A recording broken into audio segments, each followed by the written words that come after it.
13th, the president's tone is very different. We have now entered an emergency. Today, I am officially declaring a national emergency. Two very big words. By March 17th, the virus now in 50 states. The White House is laying out... And it's at this time we enter a snow globe of confusion. Most recent scientific... There is fear, there is uncertainty, and contradictory advice. Are we supposed to wear masks, or do masks make it worse? You can increase your risk of getting it by wearing a mask. And what about the thing we most want, the virus test that will show if we...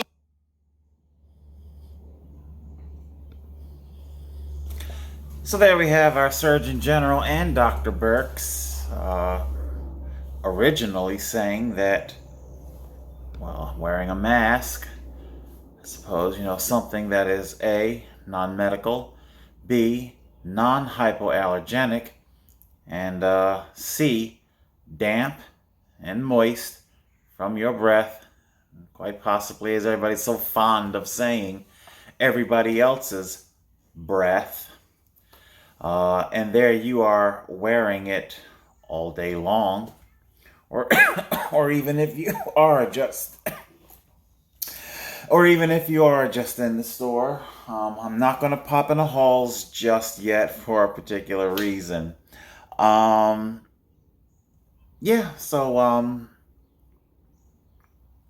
There we have our confusion from our Surgeon General. And of course, later on they say, well, we learned more about this brand new virus, and it just simply changed everything. The problem with that reconnoitering is that you're talking about changing the very fundamentals of the virus. The virus would probably have to shift so dramatically that it would have to become an STD, or vice versa, an STD virus would have to become airborne. You see what I'm saying? It would have to be a fundamental shift like that in regards to things like what is contracted airborne versus surfaces, stuff like that. Let's move on to a special, if I can get there. There we go. I hope this works. NBC site is rather tricky and difficult to use. Let's see here. It's Governor Ralph Northam. Hey, Ralphie boy. What do you know good? Staying at home, limiting crowds, outdoor seating at restaurants, and everything else that we laid out 11. But one thing will be different. Everyone will need to wear a face covering when you're inside at a public place starting this Friday. That's at a store, a barber shop, a restaurant, on public transportation, at a government building, or anywhere where people can congregate in groups. I am taking this step because science increasingly shows us that the virus spreads less easily when everyone is wearing face coverings. There will be a few exceptions. If you're eating or drinking at a restaurant, if you're exercising, if you have a health condition that keeps you from wearing a face covering, or children under the age of 10. Let me speak to you as a doctor. I strongly recommend any child who is 3 years old or older should wear a face covering to the extent possible. I want to be clear, this is about protecting those around us, especially our workers. And I'll speak more to that in just a minute. Protecting the people around us. Okay, Governor Northam, I understand he's doing probably what he's been told to do, most likely. As I stated, there was a very, very real reason as to why the original doctrine, if you will, was to not wear a mask. there's nothing dramatically changed about the virus, about a coronavirus, a virus that we have known about and have studied for about 60 years. So I understand every year flu virus is novel and new. Quite frankly, I'm wondering, here we are coming into June, halfway through 2020, flu season is over, so when exactly are we going to start calling it COVID-20? You see, that's going to, how do you say it? It doesn't jive well with the psychological manipulation that's in play. You see, they don't really want people thinking about COVID graduating year to year, because after all, if COVID graduates year to year in the future, well then, what about all the COVID viruses of the past? None of them killed us. You know, COVID 1987, that didn't kill us. COVID 1994, that didn't kill us. We've had these viruses for about 60 years, to my understanding. What the governor here is talking about, it, as I listen to him, I chuckle because of the lunacy of the methodology of the thinking here. He said, now, you know, hey, it's great that he makes exemptions for people who are exercising, assuming, you know, cycling outside. I think it is the pollen that's exacerbating, because the coughing's getting worse as the pollen gets into the air. I'm not hot, I'm not feverish. It's not an infection that causes me to cough. It's an injury. It's a literal injury of the upper bronchial tube right here. Many years living in a tent, deviated septum, sleep apnea, mouth goes wide open when sleeping. I don't even want to know if anything crawled in during the night, Jesus Christ. But I do know that when I wake up, it is dry as parchment, like to the point where I'm almost choking to death when I wake up. That plus the fact that, like I said, like I was telling Dr. McBride, the last 100 pounds. The last 100 pounds that I put on, it's having a detrimental effect here. Governor Northam here, he lays out these exemption criteria, and quite frankly, it's a little cuckoo. I am sitting, imagine if you will, my living room here, okay, was one of those little bistros. My camera, it's set on a little TV dinner tray, okay? So, if this were a public accommodation restaurant, my living room, you know, what they're saying is, what Governor Northam here is saying, is that is sitting here like this, I would have to have a mask on, okay? But the moment somebody comes and brings me a plate of food, ding, like magic, our virus is neutralized? I don't know. You tell me, Governor. We don't have to wear the coverings when we're eating, okay? And what if I were to, let's see, so if I had in my living room here a business course, if I taught business, if I taught computers, then by your laws, you have to have a mask on, okay? But if all of a sudden I were to roll out yoga mats And now everybody's going to do exercises once again. Ding! Like magic. Okay?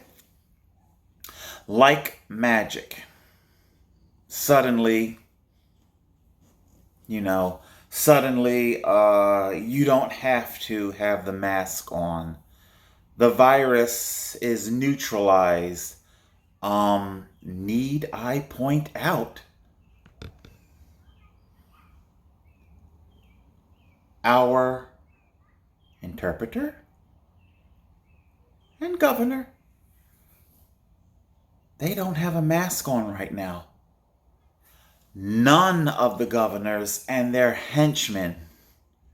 I won't call the sign language interpreter as a henchman, but Governor Murphy, KGB Murphy, okay, with KGB Callahan and Judy Persecution, and the governor's sign language interpreter. None of those people, that entire assemblage on the panel, nobody's wearing a mask. You're indoors. Why? Tell us, what is it that's so magical about you that means that you don't have to wear your mask during that hour briefing? And like I said, Governor Murphy had the audacity to tell one of the reporters, keep your mask on, keep it on, while he doesn't. What I'm saying here, it's crazy because it's, put it like this, the abortion issue, like I don't pick a side. But what I do know, okay, is that you have people who are pro-abortion, who think a woman should elect an abortion for whatever reason. You have what I like to call conservative exemption abortions, meaning rape, incest, threat to mother's life. Okay, and then of course you have your hardcore, no abortion under any circumstance whatsoever. Okay, so those are your three basic categories. I don't occupy, the abortion for any reason, and I don't occupy under no circumstance should you ever have an abortion. I do know this though, I will never ever occupy the party in the middle of only under certain exemptions. Because when you say that, when you think that, what you're saying is, whether you're aware of it or not, is you have made a determination that the pregnancy is human life, but because of your qualifiers for your exemptions, you are now saying that in this instance, murder is okay. In that instance, okay? So because I can't really say when life begins. I really don't know. I just don't know. Therefore, I really don't adopt a position. But one thing is for sure, if I ever were to adopt a position, it won't be in the middle. I mean, if you're alive, if you're human life, then you're human life. The circumstances of your conception is irrelevant to the fact of whether or not you are alive, okay? The circumstances of the circumstances of a virus's virulence, okay? Our governors here, not just Ralph, not just Ralphie boy here, all of them, they're all operating with this kind of a crazy cockamamie understanding of, well, you have to wear the mask here, but not here. Because if under this circumstance, then all of a sudden, magically, the virus is neutralized. Like I said, if all of a sudden somebody were to put a plate of food in front of me as I sit here right now, then what? The virus is the virus in me, if I were infected, that suddenly I'm going to be neutralized and I won't be viral shedding anymore? You're creating your own reality. before I prattle on anymore, I found a little ditty. Come on, let's go full screen.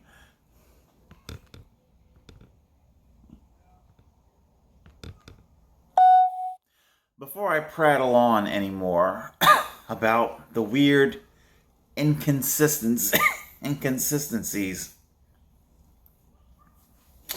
I went out today to Wawa.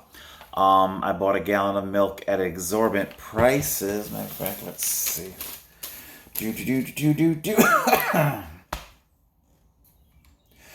Wawa's gallon of milk, $3.69. And it's the pollen, it's the dust and pollen. If you look into the light, you can see it just like a snow globe. I might have to get an air purifier in here. It's like a snow globe in here. What have I got? Where's my balance? I have $31 left in food stamps after I went to Wawa. And I bought some, I know it's backwards, some tasty cake lemon pie. Ironically enough, the lemon and the peach are the only pies that I care for from Tasty Cake. And I went out to get it for a particular reason for this today's episode. It was inspired by, well, actually lemon meringue pie. Made me think of something, an incident with my grandmommy, Lord rest her soul. One day we were out all day, like I said, we went everywhere together, and she was saying periodically through the day, boy, when I get home, I'm going to have a piece of that lemon meringue pie. What was it? I think, was it Entenmann's? It may have been Entenmann's, I don't know. But, lemon meringue pie, and she had her mouth set on it. I was going to have a piece with her too. And,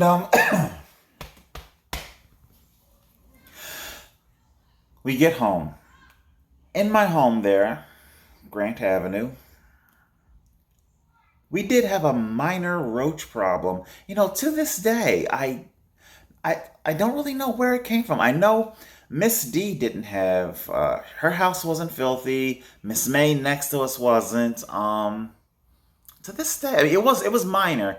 It was basically confined to the kitchen, and we didn't let garbage. There wasn't like piled up dishes. Dishes were done, and you know, kept as clean as I keep it here. But anyway, I'm getting off course here. Although the minor roach problem does play. There's a reason why I don't have a halls in yet. We come home, me and grandmommy, and she goes to open up the lemon meringue pie. The pie was about half eaten. It's about half eaten, so she goes to open up our pie. In my pie. In my pie. I want pie. You want pie? Oh, man. It's fresh, too. It is fresh and flaky. Don't worry, I'm bringing you back. I know you want to see it. This ain't no mukbang, you freaks. And, oh, it's nice and flaky and fresh. So, is that pie?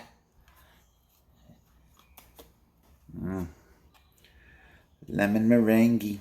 Anyway, when grandmommy goes to open up the pie, all of a sudden, in it comes scurrying out a roach.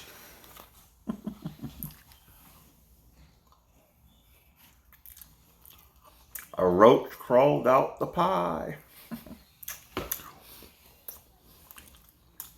That's why I didn't have the halls in yet. I'm having me a piece of pie, if you will excuse me. And to this day, I remember she said to herself, she kind of stood there looking at the pie pan with about a half a pie in it, with the knife kind of hovering there. And she's trying to make up in her mind, should I eat it? You know, a roach was in it. Should I eat it?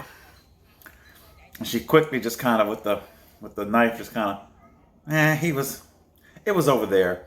Meaning, she told herself what she wanted to hear. She pointed to the part of the pie pan that was empty. And that, no, the roach wasn't on the pie, eating the pie. The roach was just simply just sitting in the empty tin portion. Right?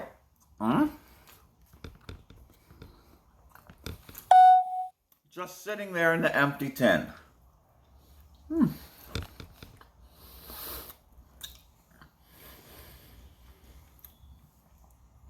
When it comes to things like bacteria,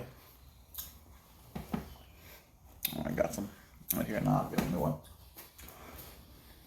When it comes to things like bacteria and viruses, it would surprise you how we fiction up our world. The things that we tell ourselves. Now, Governor Northam started out his press conference talking about science. We have to wear these masks because of science. Science that can't even keep its own story straight. Science that clearly is guilty of catering to a political narrative. Okay? And that is a scary thought, because we do need our scientists. We need our Dr. McBrides. We need our Dr. Pinkertons. We need our healthcare professionals to tell us the truth. The truth. Before I jump over to my last segment here on how we fiction up our world, on viruses and, the things we tell ourselves, I want to say something about truth and how sometimes truth can be farmed out. I'll pop in the halls now and finish my pie later. It's honey lemon, so it's still a lemon flavor.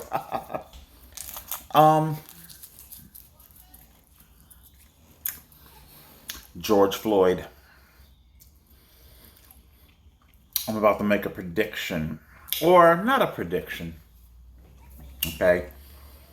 Now, you would think that a man with my tumultuous history with law enforcement would be extremely anxious to vilify police officers. And I am like 99% sure that these officers are criminally negligent. Not just civilly, but I think they're criminally negligent.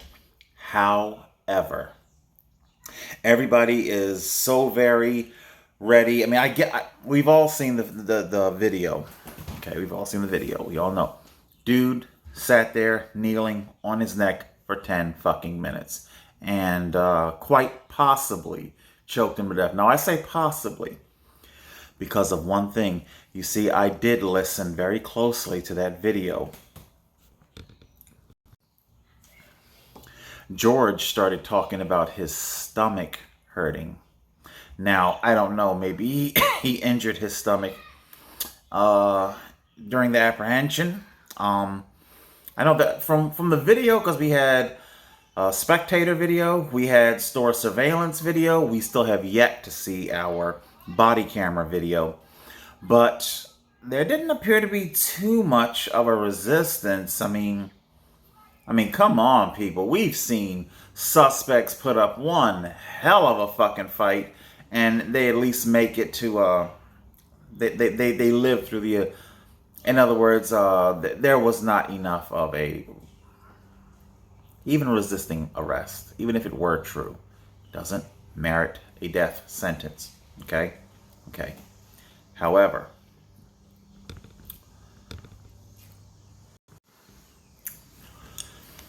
Floyd starts talking about his stomach hurts, his body hurts, all these parts hurting. Something crossed my mind.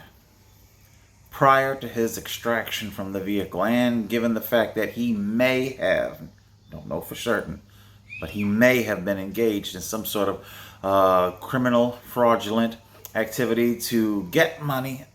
Most likely, a lot of that kind of criminal money scheming does center around drugs. To put it bluntly, did George swallow an entire stash of drugs? You know, did he just get finished scoring drugs and did he swallow them? Is that why his stomach was hurting? And if that is indeed the case, then my God, the public needs to begin to brace itself for the possibility that, as ugly as the video looks, it does indeed begin, if that's true, because I'm going to tell you right now, autopsy report, believe it or not, although I want to see all of it, the first thing I want to see on the autopsy report is the contents of his stomach. That's what I want. What was in his stomach? That toxicology. Then we can move on to blunt force trauma. I want to see what the autopsy has to say about the eyes, suffocations, strangulations. It produces red and pink speckles on the whites of the eye. It's called petechia hemorrhaging. It comes from strangulations. Was there petechia hemorrhaging? So there is a lot of things that I want to see here on this autopsy report. But number one, starting with toxicology and contents of stomach. Did he swallow something? Because I'm saying, if he did, then all of America is going to have to begin to brace for the possibility that, as ugly as the video was, it might not have been the primary cause of his death. See, people, that is how truth works. I'm not here to coddle a police officer. I'm not here to exonerate, and I'm not here to vilify. Truth. Thundercats, Lion-O, Sword of Omens. Give me sight beyond sight. You know, that's the problem with our court system. Somewhere along the line, all this corruption and special allowances and let's go behind secret closed doors and let's struggle to find a way to give the outcome that we feel best. Why don't you just let truth have its way and let the chips fall where they may? Okay? Now, I will say this. If indeed he did ingest narcotics, which may or may not have been the primary cause of his death, when people commit suicide, something I know a little bit about, and they use drugs and things, pills, should I say, ingested drugs. A lot of people don't know, but a lot of times they get it wrong.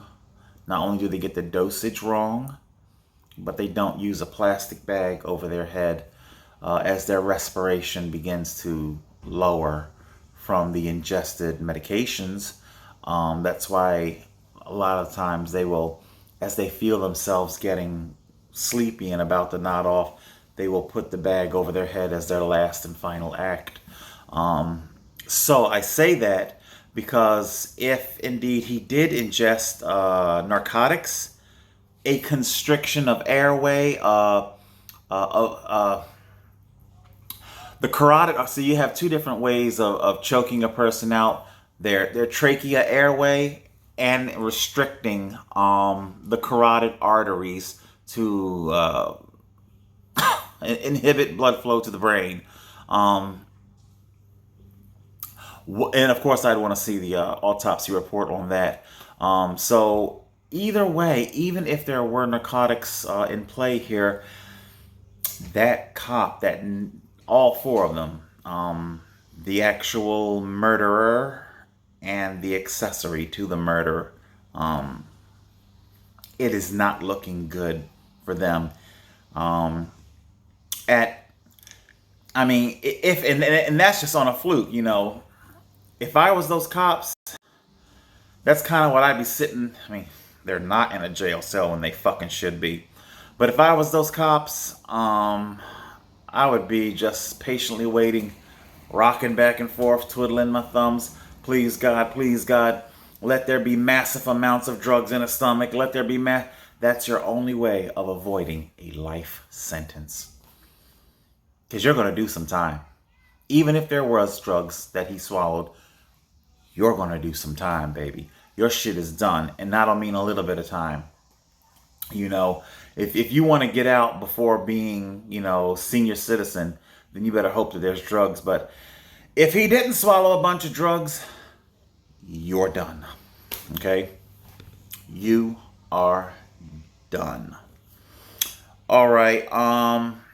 We were talking about Ralph, me boy. And how he believes that under the right circumstances, under the right setting, under the right venue, the venue dictates the virulence. How's that? Huh? So we've got Comrade Murphy, who likes to say, what dictates the dates? Data dictates the dates. Okay. Well, how about the venue dictates the virulence? So if I were to, excuse me.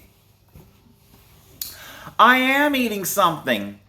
So all of a sudden, our virus has gone bye-bye? Has it gone to sleep? Has it gone nappy time? Eat something and virus goes nappy time. Is that how it works? Oh. If I want to roll out a yoga mat, or maybe if I put the Black Rider on a Wahoo kicker, take off the back wheel, hook it up to a Wahoo kicker, then all of a sudden, once again, virus goes bye-bye. And it's no longer virulent to the point of needing a mask. Is that the fantasy we tell ourselves? Governor Northam talks about science dictating this. Well, tell you what, let's take a look at what science has to say, or what science said before it was hijacked by the deep state.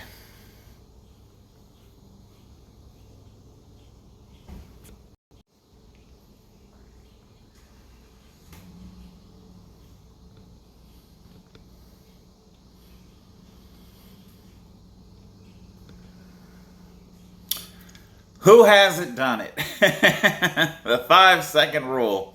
All right, Michael, give us the breakdown. Or move on to the food. Some people call it the 5-second rule, others the 10-second rule, and still others the 2-second rule. But is there any truth to it? Or is it just something that we say to allow us to eat food off the floor? In 2003, Jillian Clark famously investigated this question. She found that 50% of men use the 5-second rule to eat food off the ground, but 70% of women do. More importantly, she found that even brief contact with a contaminated floor will contaminate food, wet or dry. The Mythbusters found similar results, and a paper published in the Journal of Applied Microbiology got even more technical. The researchers contaminated various floor surfaces with salmonella, and they found that 5 seconds is way too long to wait. Bacteria adhere to dropped food almost immediately, but time does matter. After 5 seconds, they found that the food had acquired anywhere from 150 to 8,000 bacteria, but if left for a full minute, the number they found was 10 times greater. Now, considering it only takes about 10 bacteria of certain strains of salmonella to infect you, you should probably think twice before eating off the ground. Oh, and don't complacently think that you're safe because the floor looks clean or the food that fell on it does. Floors make great homes for bacteria.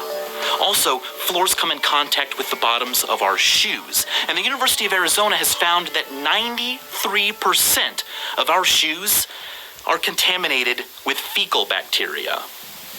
I've linked all of these studies down in the description. They're great reads, very thorough. But is it true that food dropped on a dirty floor becomes contaminated immediately? I mean, sure, practically speaking, that makes a lot of sense, but I want to jump down. I'm going to link this. I'll link this episode of Vsauce, and you guys can check it out at your leisure. However, he kind of gets into, Michael gets into some of the technical schematics of virology and stuff like that. But let's see here, if you will please humor me. instantly, even surfaces that seem smooth to us, when you really get down to it, aren't smooth at all. 2 sheets of paper from a phone book may slide across each other quite easily, but 2 surfaces can mechanically adhere but aren't close enough to do in your body right now than there are people living in America. There are 40 million bacteria in one. Let me back it up.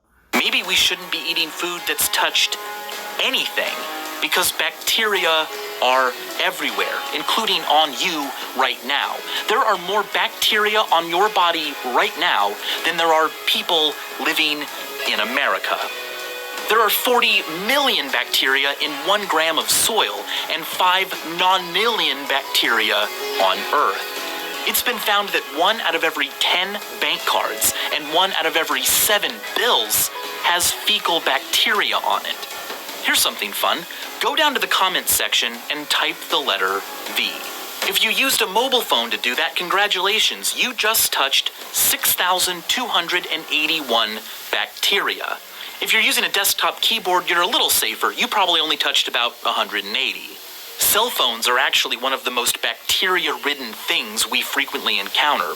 If you want to estimate about how many bacteria are specifically on your phone based on how clean you are, the Oatmeal has a really great quiz. You can find that in the description.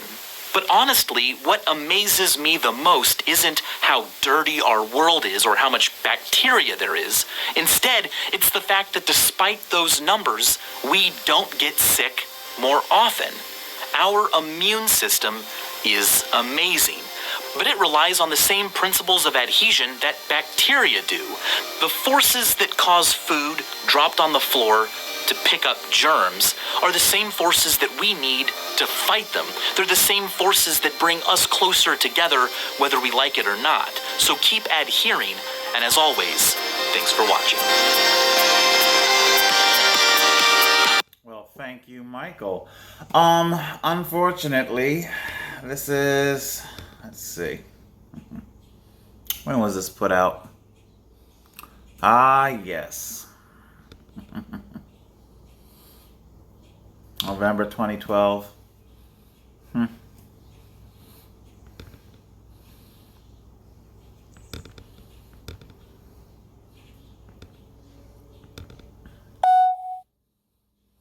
You know, it was fun joking around there with Michael as he systematically told you just how silly and foolish you're being with your mask, and God only knows your social distancing. And but no, don't bother trying to get them on the line, or you see, I already know. Just like with Invasion of the Body Snatchers, he's been co-opted, I'm sure. I'm sure if they were to, he's not going to rail against the tyrannical deep state. You know, we saw the Bakersfield doctors, Doctors Masihi and Doctors Erickson, they were crucified. They were their own John the Baptist taken to the guillotine for speaking out against doctrine. Excuse me. altered doctrine, new doctrine, doctrine that's been tailored. You see, just like how I pointed out, this video was made in 2012. That kind of science is what led the doctors to their understanding of virology and biology. They're not pulling this stuff out of their ass. Now, like I said, there is a virus out there and it should be respected. Practice your good hygiene. Yeah, you're right. I don't know about you guys. For a long time, I have made it a practice. I had a number of things. My bus driver buddy out there, he can attest to it. About 10 years ago, I told him, you know how public door handles to fast food places, they're usually like a bar, a bar, and it comes down, meaning there's a top part of it, and you can always tell, like even if it's chrome, you can always tell the worn away part that everybody reaches for and grabs of the door handle. For about 20 years now, I have always reached for door handles, if possible, underneath. I reach underneath and I grab and I pull with maybe just 2 fingers rather than my whole. And if possible, if I got a jacket on, then I use my jacket. I just grab the flap of the jacket and pull open the door. For a long time, I think for about 25 years, they've had, some restrooms have it. You wash your hands and they got the elbow door opener. Just simple stuff like that. You don't got to put on a mask and look ridiculous.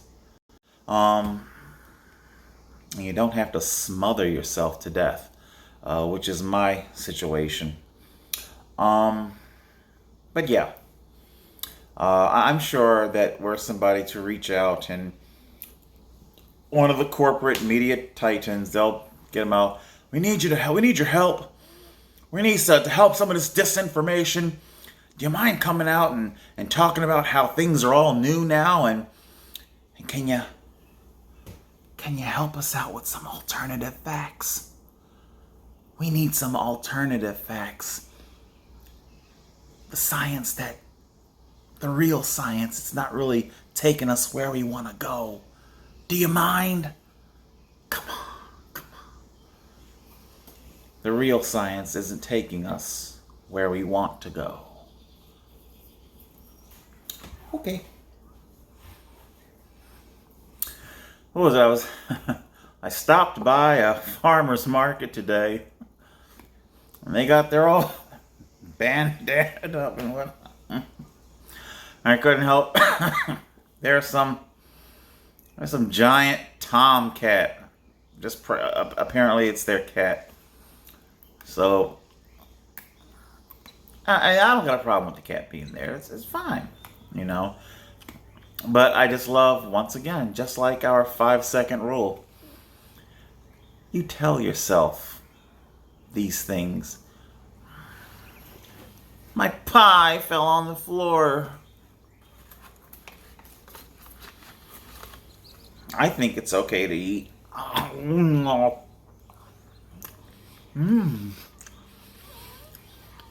5-second rule, I called it. 5 seconds.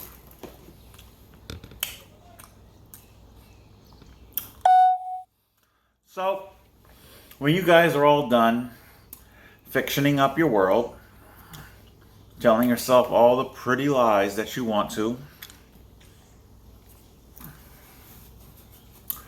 kind of like our Walmart employees and Bronzeman Security and Egg Harbor Township Police. Now all of a sudden, all these people have to get their lies straight and their ducks in a row. Oh my God. Now what? So, there you go, people. We don't live in a sterile world. Never have, never will. One of the things I keep getting in the comment section is if your respiration is so impugned, and if you got a respiration problem, Stay home. Online shopping. Oh. Huh. You know, I wonder what the ADA would have to say about that. Okay.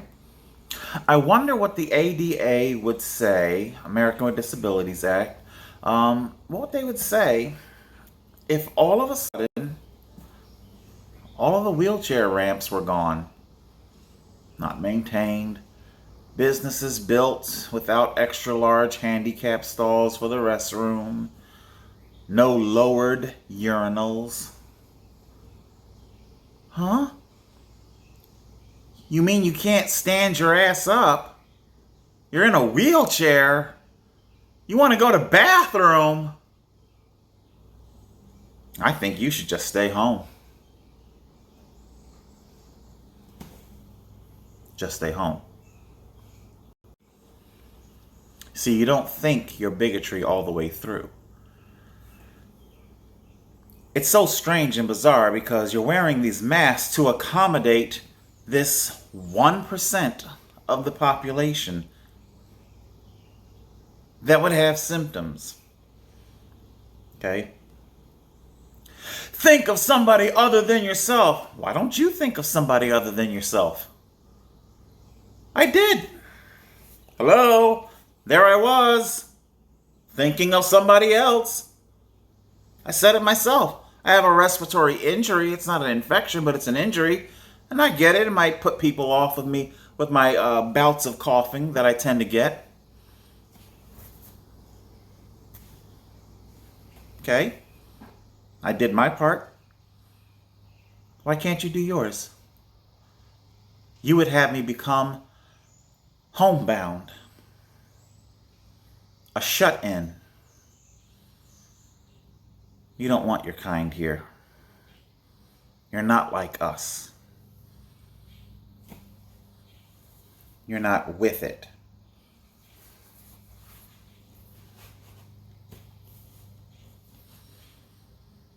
Truth.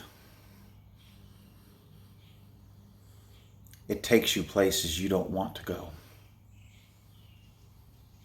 But I've never feared it. You shouldn't either. Total Control 871.